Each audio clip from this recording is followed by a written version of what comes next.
यस्य प्रसादात् भगवत् प्रसादो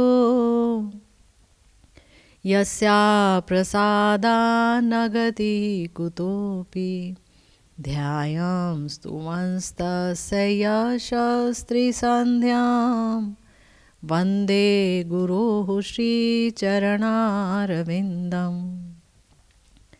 नमो महावदान्याय कृष्णप्रेमप्रदायते कृष्णाय कृष्णचैतन्य नाम्ने गौरत्विषे नमः। हे कृष्ण करुणा सिन्धु दीनबन्धु जगत्पते गोपेश गोपिकाकान्त राधाकान्त नमोस्तुते। तप्त कांचन गौरांगी राधे वृंदावनेश्वरी वृषभानुसुते देवी त्वं नमामि हरिप्रिये। जय रूप सनातन भट्ट रघुनाथ श्रीजीव गोपाल भट्ट दास रघुनाथ। এই ছয় গোসাইর করি চরণ বন্দন जहाँ होइते विघ्ननाश अभीष्ट पूरण। वाञ्छाकल्पतरुभ्यश्च कृपा सिन्धुभ्येव च पतितानां पावनेभ्यो वैष्णवेभ्यो नमो नमः। तो आज हम श्री विश्वनाथ चक्रवर्ती पाद जी की माधुर्य कादम्बनी पर चर्चा करने के लिए एकत्र हुए हैं और इस समय हम अष्टम अमृत वृष्टि पर चर्चा कर रहे हैं। प्रेम प्रसंग के रूप में चर्चा हुई। प्रेम तक जब कोई भक्त पहुंच जाता है तो उसकी स्थिति क्या होती है, ये चर्चा होगी। प्रेम अपने आप में क्या है, प्रेम का स्वरूप क्या है। श्रीमन महाप्रभु ने प्रेम को महाधन क्यों बोला। प्रेम ही यानी कृष्ण प्रेम ही प्रयोजन तत्व है। ये बात हम सुनते चले आ रहे हैं, जानते चले आ रहे हैं। प्रेम के लक्षण क्या हैं। हमने जाना कि जब भक्त आसक्ति के स्तर तक पहुंच जाता है, रुचि जब प्रगाढ़ होती है तो आसक्ति होती है, आसक्ति प्रगाढ़ होती है तो भाव होता है, और भाव जब प्रगाढ़ होता है तो प्रेम होता है। आसक्ति ही वस्तुतः देखा जाए तो भाव में बदलती है। भगवान के प्रति आसक्ति और भजन के प्रति रुचि, ये हमने जाना था। और जब ये आसक्ति भाव में परिवर्तित हो जाती है और भाव एकदम प्रगाढ़तम हो जाता है तो उसे प्रेम कहते हैं। हमने ये जाना कि ये जो प्रेम है ये भगवान की चिद शक्ति, स्वरूप शक्ति की ही परिपाक अवस्था है। और भगवान जीव के चित्त में जो प्रेम है उसका आस्वादन अपने स्वरूप में स्थित आनंद से भी ज्यादा करते हैं। भगवान स्वयं आनंद हैं, परंतु जीव के अंदर जब ये प्रेम आ जाता है, भगवत स्वरूप शक्ति की ये वृत्ति आ जाती है, तो ये भगवान को आकर्षित कर लेती है। ये हमने सुना। हमने सुना कि ये जो प्रेम है ये सांद्र विशेषात्मा है। इसका स्वरूप लक्षण है सांद्रानंद, सांद्रानंद विशेषात्मा, सांद्रानंद। आनंद का जो सांद्रतम स्वरूप है, कंडेंस्ड फॉर्म, उसे ही कहते हैं प्रेम। ये प्रेम अगर भगवान को आकर्षित कर सकता है तो सोचिए कि ये प्रेम कितना ताकतवर है। अगर ये श्री कृष्ण को आनंद प्रदान कर सकता है तो सोचिए कि समस्त जीव को कितना आनंदित कर सकता है ना। जिसके चित्त में ये प्रेम आ जाता है वो आनंद के महासमुद्र में गोते लगाने लगता है। ये जो प्रेम है इसका स्वरूप लक्षण है कि ये सांद्रानंद, यानी आनंद की घनीभूत अवस्था ही प्रेम कहलाती है। ये आनंद कैसा है? ये स्वरूप शक्ति से उत्थित आनंद है। यहाँ माइक शक्ति का कोई काम नहीं है। जड़ जगत में आनंद वस्तुतः है ही नहीं, होता ही नहीं है। अगर कुछ होता है तो क्षणिक सुख होता है। तो ये जो भगवत आनंद है, ये ही प्रेम का स्वरूप है, जो भगवान को भी आनंद देता है और भक्त को भी आनंद देता है। और दूसरा लक्षण हमने जाना था कि ये श्री कृष्ण आकर्षणीय है। श्री कृष्ण इसी प्रेम के वश में हैं, इसीलिए ये महाधन है भक्त के लिए। भक्त को अगर ये प्राप्त हुआ तो ये महाधन है, महाधन। और जिसके चित्त में ये प्रेम उदित हो जाता है, हमने ये जाना, उसकी दशा प्रमत्त जैसी हो जाती है। वो ऐसा हो जाता है कि जैसे एक चोर ये जानता है कि अगर मैं कहीं चोरी करूँगा और पकड़ा गया तो मुझे मौत की सज़ा मिल सकती है ना, और भी बहुत सारी सज़ाएं मिल सकती हैं। लेकिन तो भी वो बाज नहीं आता, चोरी करता ही है ना। अगर कोई व्यक्ति युद्ध में गया, महायोद्धा, तो वो अपने शरीर को भूल करके युद्ध के आवेश में लड़ता ही रहता है, चाहे उसे कितनी गोलियां लगे, तलवार लगे, लेकिन उसका आवेश होता है बहुत ज़्यादा। ऐसे ही ये जो प्रेम है, ये जिस भक्त के चित्त में उतर आता है तो वो आवेशित हो जाता है पूरी तरह से। आज हम ये जानेंगे कि ये जो प्रेम है, जब साधक के हृदय में ये प्रेम आता है भगवत कृपा से, महत कृपा से, तब उसकी स्थिति क्या होती है, भगवान कैसे आकर्षित होते हैं, क्या लक्षण हो जाते हैं ऐसे भक्त के अंदर। हमारे श्री विश्वनाथ चक्रवर्तीपाद जी ने कहा कि उत्कंठा के प्राबल्य, उत्कंठा का जो प्राबल्य है और शांति का जो माधुर्य है, वो दोनों भाव जो कि विरुद्ध भाव हैं। जहाँ उत्कंठा होती है वहाँ शांति नहीं होती है, वहाँ अशांति होती है ना, उद्वेग होता है, मानसिक उद्वेग होता है, तो अशांति होती है। लेकिन जिसके अंदर भगवत प्रेम आ जाता है, उसके अंदर उत्कंठा अत्यधिक हो जाती है, अत्यधिक प्यास जागृत हो जाती है श्री कृष्ण के समस्त माधुर्य का आस्वादन करने की। उसकी आँखों से, वो अपनी आँखों से, अपने कान से, अपने नाक से, अपनी जिह्वा से, वो अपनी त्वचा से, वो सिर्फ और सिर्फ कृष्ण माधुरी को ही भर भर के पीना चाहता है। ये उत्कंठा, प्रबल प्यास, और इस प्रबल प्यास के फलस्वरूप उसे भगवान का दर्शन भी प्राप्त होता है स्फूर्ति में। परंतु जितना दर्शन प्राप्त होता है, उसकी ये प्यास उतनी ही बढ़ती चली जाती है। जितना उसको भगवत माधुरी प्राप्त होगी, उतना ही वो तड़पने लगता है और के लिए। यह है ब्रज जातीय प्रेम, ये ब्रज जातीय प्रेम है। इसी को ब्रज जातीय प्रेम कहते हैं, जो हमें श्रीमन महाप्रभु ने दिया है, मंजरी भाव उपासना। तृष्णार शांति नहीं, तृष्णा बाढ़े निरंतर। तृष्णा की शांति नहीं होती है, वो उसकी प्यास बढ़ती चली जाती है। जैसे कि श्रीमन महाप्रभु ने कहा कि मोर मन सन्निपाती, मेरा मन सन्निपाती रोगी की तरह हो गया है, लेकिन जो दुर्दैव है, उसने, मेरा जो दुर्दैव है, वो कृष्ण माधुरी का एक बूंद भी मुझको पीने नहीं देता।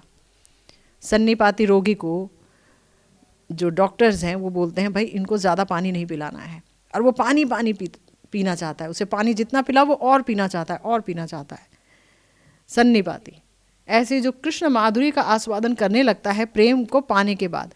याद रखिए, जब तक प्रेम नामक ये तत्व नहीं आता, तब तक कोई श्री कृष्ण की माधुरी का आस्वादन ठीक से नहीं कर सकता, है ना।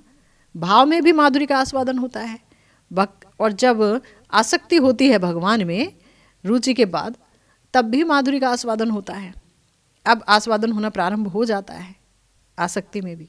लेकिन जब प्रेम जिसके हृदय में उत्पन्न हो जाता है, तब फिर भगवत माधुरी के आस्वादन की चरमता आ जाती है, उत्कर्ष प्राप्त होता है उसको। तो उत्कंठा का प्राबल्य और शांति का माधुर्य, क्योंकि जैसे ही युगल सरकार या श्री कृष्ण को वो देखता है तो शांत हो जाता है एकदम। उसकी आंखें जब श्री कृष्ण का रूप दर्शन करती हैं, स्फूर्ति में, स्वप्न में, साक्षात जैसे भी, तो वो शांत हो जाता है। इतनी शांति, इतनी शीतलता। पिछली दफ़ा हमने सुना जहाँ पर हमारे प्यारे गुरुदेव कह रहे थे अपनी पीयूष कणा व्याख्या में कि सूर्य का प्रखर ताप और चंद्रमा की ठंडी शीतलता एक साथ, आनंद और वेदना का भोग एक साथ करता है प्रेमी। तो एक ही समय ये अद्भुत प्रेम उत्कंठा का प्राबल्य और शांति का माधुर्य उत्पन्न कराता है, और हर पल ये वृद्धि को प्राप्त करता है।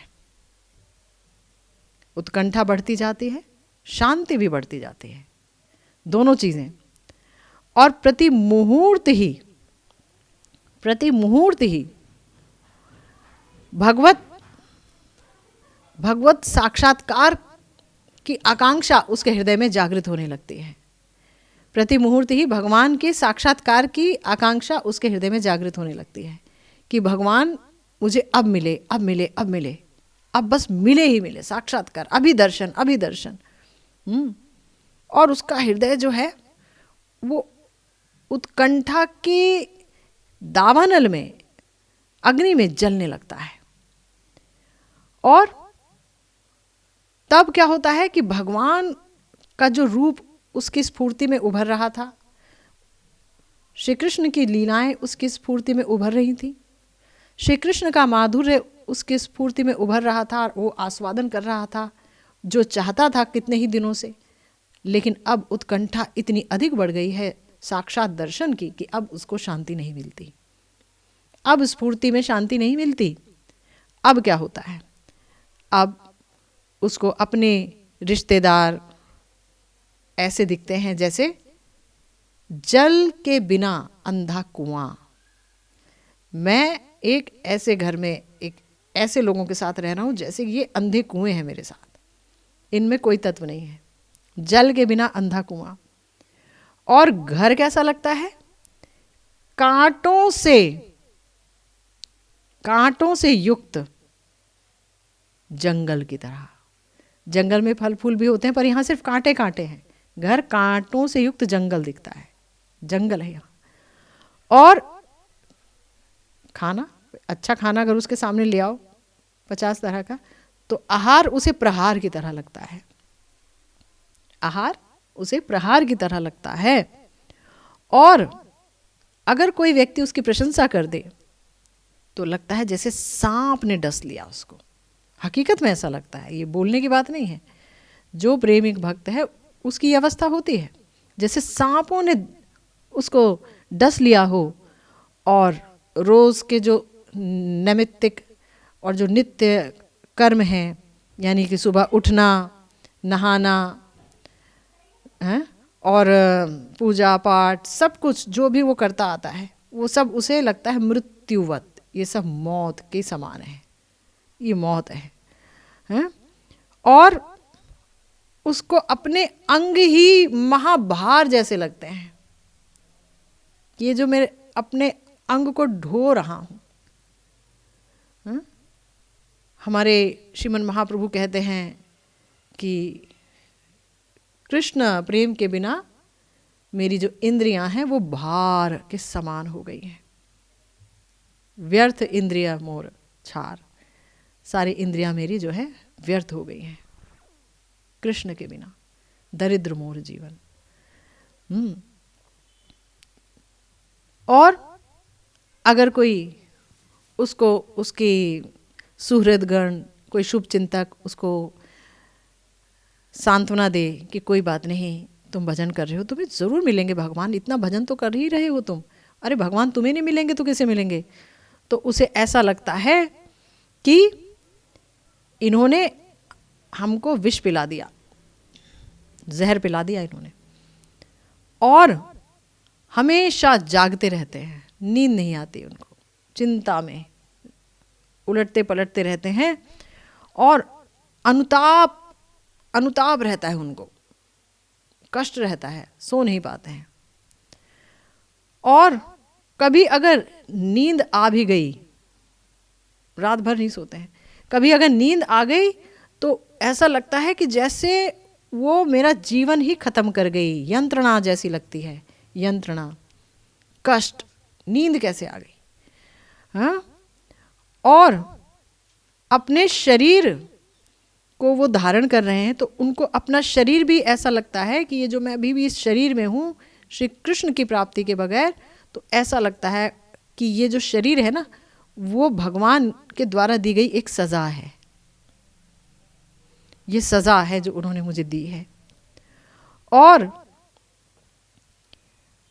प्राण, ऐसा लगता है ये जो प्राण है ना, प्राण कैसे लगते हैं? जैसे मान लो कोई धान को उठा करके बार बार तल दे, बार बार गरम तेल में फेंक दे तो उबलने लगता है ना, धान जल जाता है। ऐसे प्राण दग्ध हो रहे होते हैं, जल रहे होते हैं हर पल। और हमारे विश्वनाथ चक्रवर्ती जी कहते हैं, और अधिक क्या कहें, जिस स्फूर्ति के लिए वो हमेशा अभिलाषा करता था, रोता था कि मुझे स्फूर्ति में दर्शन दो, जब कोई कहता है कि ठीक है भगवान का चिंतन करो, तो वो जो भगवान का चिंतन भी उसको उपद्रव की तरह लगता है, वो चिंतन भी नहीं करना चाहता, उपद्रव की तरह लगता है। यह है एक प्रेमिक भक्त की, जिसको प्रेम रूपी महाधन प्राप्त हो गया, उसकी निशानी। हमारे प्यारे गुरुदेव अपनी पीयूष कणा व्याख्या में कह रहे हैं, रति दशा में जब स्फूर्ति होती है अभीष्ट के रूप की, उनके माधुर्य की, तो एक भक्त उस आस्वादन में मग्न हो जाता है ना, क्योंकि स्फूर्ति बड़ी मुश्किल से होती है। पहले हमारे जीव गोस्वामी पाद जी कहते हैं, पहले तो व्यक्ति जब भगवान की कथा सुनता है तो उसमें थोड़ा मन लगता है, उसे ही स्मरण कहते हैं। भगवान का नाम कर रहा है और नाम में मन लग गया थोड़ा सा, वही स्मरण हो गया। फिर उसके बाद वो ध्यान करने बैठता है, बार बार मन बाहर भाग जाता है, तो फिर वो धारणा हो गई, मन को बार बार पकड़ के लाते हैं। फिर जब थोड़ा सा रूप ध्यान करता है और थोड़ा सा मन लगने लगा, लेकिन अभी भी बाहर जा रहा है, लेकिन फिर भी लग रहा है, तो वो ध्यान हो गया। और फिर एक समय ऐसा आता है कि वो ध्यान बड़ा ही प्रगाढ़ हो जाता है और उस ध्यान में वो हमेशा ही रहता है, जागते सोते उठते बैठते, तो ध्रुवानुस्मृति हो गई। और फिर एक समय ऐसा आता है कि वो देह का भी जहाँ सुध नहीं रहती, दुनिया की सुध नहीं रहती, और बस अपने प्यारे की ही सुध रहती है, सदा सर्वदा उन्हीं में निमग्न रहता है, तो समाधि की अवस्था होती है। ये 5 अवस्थाएं होती हैं। तो जिस स्फूर्ति के लिए वो रोता था, थोड़ा सा तो महसूस हो, थोड़ा सा तो दिखो, थोड़ा सा तो अनुभव में आओ। गुरुदेव कहते हैं कि जब प्रेम आ जाता है किसी के चित्त में, तब स्फूर्ति से जो उसे माधुर्य मिल रहा था, उसमें अब साधक, अब भक्त स्थिर नहीं रह पाता, अब उसे स्थिरता नहीं होती, अब वो स्थिर नहीं रह पाता। तब उसके अंदर साक्षात कृष्ण प्राप्ति के लिए प्रबल उत्कंठा पैदा होती है। साक्षात सेवा दो, साक्षात, है ना। कांदे गुसाई रात्रि दिने, पूड़े जाए तनु मने, चक्षु अंध अनाहार आपन देह भार। रघुनाथ दास गोस्वामी जी, वो तो प्रेम की बात क्या है, वो तो महाभाव के स्तर के नित्य परिकर हैं श्रीमन महाप्रभु के, प्रिया जी के। और वो राधा कुंड के तट पर दिन रात रोते हैं, दिन रात रोते रोते आंखें चली गई हैं, खाना वाना अच्छा नहीं लगता, सारे देखिए लक्षण, वो तो महाभाव पर हैं, स्नेह मान प्रणय राग अनुराग भाव महाभाव। ये तो प्रेम की बात हो रही है जीव स्तर पर, वो जीव तत्व तो है नहीं। तो उनकी क्या हालत होती होगी हम सोच भी नहीं सकते हैं। चक्षु अंध अनाहार आपन देह भार, पूड़े जाए तनु मने, तन मन सब जल रहा है। क्यों जल रहा है? तुम तो हमेशा स्फूर्ति में प्रिया प्रियतम की सेवा करते हो, पाते हो, देखते हो, वहाँ प्रसाद पाते हो, प्रिया जी कुछ खिला देती हैं खीर, तो तुम्हारे इस देह में अजीर्ण हो जाता है, तुम्हारा पेट ही खराब हो जाता है ना। वैद्य बोलता है कि इन्होंने खीर खा ली,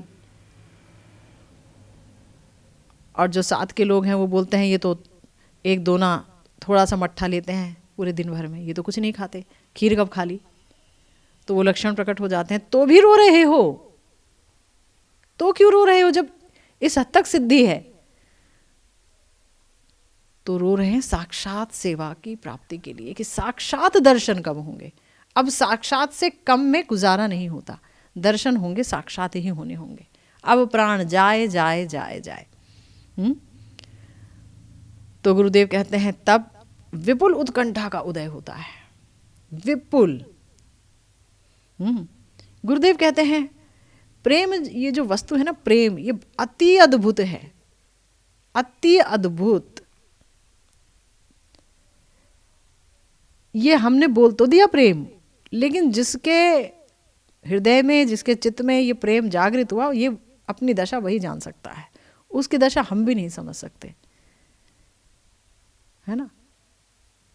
प्रेम जो है, गुरुदेव कह रहे हैं स्वानुभव वेद्य, अपने अनुभव से ही जानी जा सकती है। मुझे प्रेम हुआ तो मैं जानूंगी, पर तुम मेरी बात नहीं जान सकते। प्रिया जी को कृष्ण प्रेम है, और प्रिया जी मोहनाख्य महाभाव में जाकर के कृष्ण के लिए विलाप कर रही हैं, चित्र जल्प, दिव्योन्माद में क्या कुछ बोल रही हैं, क्या कुछ कह रही हैं। उनके उस जल्प, उनके उस वक्तव्य का अर्थ वही जान सकते हैं, कोई नहीं जान सकता। वो क्या महसूस कर रही हैं, वो कितने आनंद में हैं, और साथ ही कितनी वेदना में हैं। आनंद जो वेदना से मिश्रित है, और गुरुदेव कह रहे हैं ये जो वेदना है, ये जो पीड़ा है, ये भी चूंकि आनंद से उत्थित है, ये हो गया प्रगाढ़तम आनंद। इस वेदना में भी आनंद है, इस वेदना में, इस पीड़ा में इतना आनंद है कि कृष्ण भी प्रलुब्ध हो गए कि मैं भी इस पीड़ा को भोगना चाहता हूँ। ये पीड़ा रूपी जो आनंद है, ये कैसा है, मैं भोगना चाहता हूँ। इसीलिए गौर हरि के रूप में वो आए दोबारा प्रिया जी का भाव लेके, कि जैसे प्रिया जी ने भोगा आनंद को, उनका महाभाव नहीं लूँगा, उनकी अंग कांति नहीं लूँगा तो मैं पीछे रह जाऊँगा, मैं वो भोगना चाहता हूँ। तो वो भी मोहनाख्या महाभाव का आस्वादन कर रहे हैं प्रिया जी की कृपा से। श्याम सुंदर खुद ही हो गए हैं श्री राधिका। तो वहां आनंद की चरम सीमा और वेदना की चरम सीमा, परंतु वो वेदना दुख नहीं है, वो महारस है। परंतु जो अनुभव करता है वही जान सकता है, दूसरा व्यक्ति बोलने से नहीं समझ सकता कि ये क्या है। तो गुरुदेव कह रहे हैं, हाँ, गुरुदेव ने ये बात बोली कि इसे भाषा के द्वारा प्रकाशित नहीं किया जा सकता। कौन सी भाषा है जो प्रेम को बता सकती है? कौन सी भाषा है जिसमें श्री कृष्ण का माधुर्य, उसका बखान किया जा सकता है? हम चंद्रमा से तुलना देंगे, कवि लोग देते हैं, कमल से तुलना देंगे, और जो भी अच्छी वस्तु है उससे तुलना देंगे ज़रूर, लेकिन वो हास्यास्पद तुलना है, क्योंकि सब जड़ है। चंद्रमा में दाग है, हमारे प्रिया प्रियतम निष्कलंक कोटिंदु शीतल हैं, कोटि कोटि इंदु, कोटि कोटि चंद्रमा की अपेक्षा शीतल और उज्जवल हैं, है ना। तो भाषा में व्यक्त नहीं कर सकते। अपने हृदय में अगर प्रेम नहीं उत्पन्न है तो दूसरे के निकट बैठकर श्रवण अगर हम करेंगे भी तो भी हम समझ नहीं पाएंगे, क्योंकि गुरुदेव कह रहे हैं कि जो पदार्थ बोध उपलब्धि सापेक्ष है, जिसको मिला वही उसे समझ सकता है, जिसको नहीं मिला वो क्या समझेगा, है ना। वो जातन लागे बात न जाने, क्या कुछ ऐसा है ना भाई। जाके पैर ना फटी विवाही सो क्या जाने पीर पर आई, ऐसे ऐसे करके बहुत सारी कहावतें हैं। लेकिन प्रेम तो ऐसी चीज़ नहीं है। प्रेम तो बताया कि वो तो परम आनंद है, कृष्ण आकर्षणी है प्रेम। श्री कृष्ण आकर्षित हो जाते हैं, वो किसी और चीज़ से आकर्षित ही नहीं होते हैं। उनको सुंदरता आकर्षित नहीं कर सकती। प्रिया जी तो साक्षात प्रेम की बनी हुई हैं। प्रेम का जो कंडेंस्ड फॉर्म है, प्रेम जितनी उत्कर्षता को प्राप्त कर सकता है, महाभाव, और उसमें भी मादनाख्या महाभाव, अधिरूढ़ महाभाव, ये सब कुछ प्रिया जी का वैशिष्ट्य है, दो कृष्णाकर्षणी है। यही प्रिया जी की वृत्ति, जो कि आह्लादिनी शक्ति है श्याम सुंदर की, यही वृत्ति जब जीव के चित्त में आ जाती है तो श्री कृष्ण को बहुत ज़्यादा आकर्षित करती है, बहुत ही ज़्यादा, क्योंकि वहाँ पर महत कृपा भी होती है। महत कृपा से मिली हुई ये जो वृत्ति है श्री कृष्ण को बहुत आकर्षित करती है। वो वश में आ जाते हैं एक अणु जीव के। सोचिए, तो गुरुदेव कह रहे हैं कि प्रेम में एक साथ उत्कंठा का प्राबल्य, बहुत अधिक उत्कंठा है कृष्ण को पाने की, उनके साक्षात सेवा पाने की, और स्फूर्ति में जो श्री कृष्ण के रूप और गुण का जो आस्वादन जनित शांति है, वो जो माधुर्य है, शांति का जो माधुर्य है, वो प्रेमी के अंदर आनंद और वेदना की सृष्टि करता है। आनंद वेदना। तो जैसे श्री चैतन्य चरितामृत में हमारे प्यारे आचार्य श्री कृष्णदास कविराज जी कह रहे हैं, बाह्य विष ज्वाला होय भीतरे आनंदमय, कृष्ण प्रेमार अद्भुत चरित। बाहर से लगेगा कितना तड़प रहा है, प्रिया जी की तड़प देख करके कौन कह सकता है कि वो घनीभूत आनंद की दशा में है। श्याम सुंदर के विरह में, माथुर विरह में वो जो तड़प रही हैं, दशमी दशा को प्राप्त करने लगती हैं, वो बार बार मूर्छित हो जाती हैं। जो उनकी अवस्था होती है, जो सुदीप्त सात्विक भाव उनके श्री विग्रह पर प्रकट होते हैं, या उसी का भोग जब श्याम सुंदर करते हैं गौर रूप में, और जब उनके हाथ पैर इतने लंबे हो जाते हैं या वो कूर्मा आकृति के हो जाते हैं इस आनंद को भोगते भोगते, या उनके जो रोमकूप हैं वो जब उठते हैं तो वहाँ लगता है कि फफोले पड़ गए, पसीने की जगह रक्त की धारा बहने लगती है। ऐसे ऐसे भाव विकार जो कहीं सुने नहीं, तो देखकर तो लगता है कितना ज्वालामय है। अद्वैत प्रभु ने जब देखा, अद्वैताचार्य जी ने सुन लिया ये सब, तो उन्होंने कहा, तर्जा भेजा उन्होंने कहा कि बस इस हाट में अब चावल बिकेंगे नहीं, अब ये प्रेम जितना आपने बिखेरना था सबको मिल गया, कोई बाकी नहीं रहा प्रभु, अब आप लीला समेट लो, अब जाओ, आपकी दशा हमसे नहीं देखी जाती। तो अद्वैताचार्य जी तो भगवान हैं, वो इस प्रेम को नहीं समझ पा रहे हैं। ये कृष्ण प्रेम क्या है वो नहीं समझ पा रहे कि राधा रानी का महाभाव लेकर के किस चीज का आस्वादन हो रहा है। बाहर से तो वेदना है, पीड़ा है, मगर अगर पीड़ा है, वेदना है, तो क्यों प्राप्त करें इसे। तो यहाँ पर हमारे कविराज जी ने बता दिया, भीतरे आनंदमय, भीतर आनंद है, परम आनंद है। कृष्ण प्रेमार अद्भुत चरित, और कहीं ऐसा नहीं है। नरसिंह भगवान से प्रेम कर लीजिए तो गोपी भाव थोड़ी ना आएगा वहां। गोपी भाव तो कृष्ण के लिए ही आएगा, जो साक्षात श्रृंगार रस हैं, रसराज हैं, अखिल रसामृत मूर्ति हैं, अखंड अद्वैत तत्व हैं। तो ऐसे श्याम सुंदर का जो प्रेम है उसका चरित्र ही यही है, बाह्य विष ज्वाला है, गोपी भाव में यही है, और भीतरे आनंदमय, पर भीतर से परमानंद। एई प्रेमेर आस्वादन तप्त इक्षु चरवण। हमारे श्री कृष्णदास कविराज गोस्वामी जी जहाँ के हैं, है ना, बंगाल के जिस भाग में, वहाँ पर क्या होता था गन्ना है ना, गन्ना, उसको जलाया जाता था उसे और आस्वादनमय करने के लिए। तो जब जलता जलता गन्ना जब जलता था तो थोड़ा तप्त होता था, तो वो बहुत आस्वादनमय हो जाता था, टेस्टी। तो उसको चबाओ तो वो इतना टेस्टी होता था कि व्यक्ति उसके ठंडे होने का इंतज़ार नहीं कर सकता, गरम गरम ही खाएगा, और मुंह जल रहा है तो भी खाएगा, वो छोड़ ही नहीं पाएगा। तो इसीलिए बोला तप्त इक्षु चर्मण, यही प्रेमेर आस्वादन तप्त इक्षु चर्मण, मुख ज्वले ना जाए त्यजन। मुख जल रहा है, हाहाकार मच रहा है, आंखें अंधी हो रही हैं, शरीर खराब हो रहा है, अनाहार में चले गए हैं, है ना, लेकिन छोड़ दो फिर, ना जाए त्यजन, क्योंकि आस्वादन है, बहुत रस मिल रहा है तप्त इक्षु चर्मण में। से ही प्रेमा जार मने तार विक्रम से ही जाने। यहाँ हमारे गुरुदेव की बात सिद्ध हो गई। गुरुदेव ने कहा कि जिसके अंदर ये प्रेम है वही जानता है कि इस प्रेम का प्रभाव क्या है। तो हमारे कविराज गोस्वामी पाद भी कह रहे हैं, ये प्रेम जिसके मन में है वही जानता है कि इस प्रेम का भार क्या है। बहुत बहादुर है वो जिसके हृदय में ये प्रेम है। विषामृते एकत्र मिलन, विष और अमृत का मिलन एक जगह हो गया।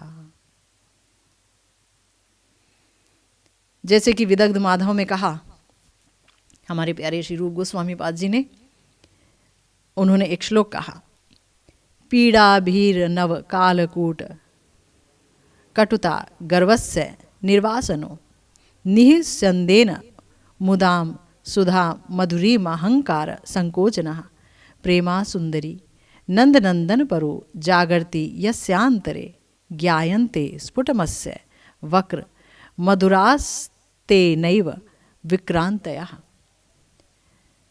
यानी कि पूर्णमासी देवी जो कि योग माया है, उन्होंने नांदी मुखी जी से कहा, सुंदरी, ये नंद नंदक विषयक प्रेम जिसके हृदय में जागृत होता है, वो प्रेम, उसकी प्रेम की वक्रता और उसकी मधुरता, प्रेम की कटुता, मधुरता और कटुता, दोनों चीज़ें, मीठा भी है और, है ना, और कैसा है, पीड़ा भीर नव कालकूट।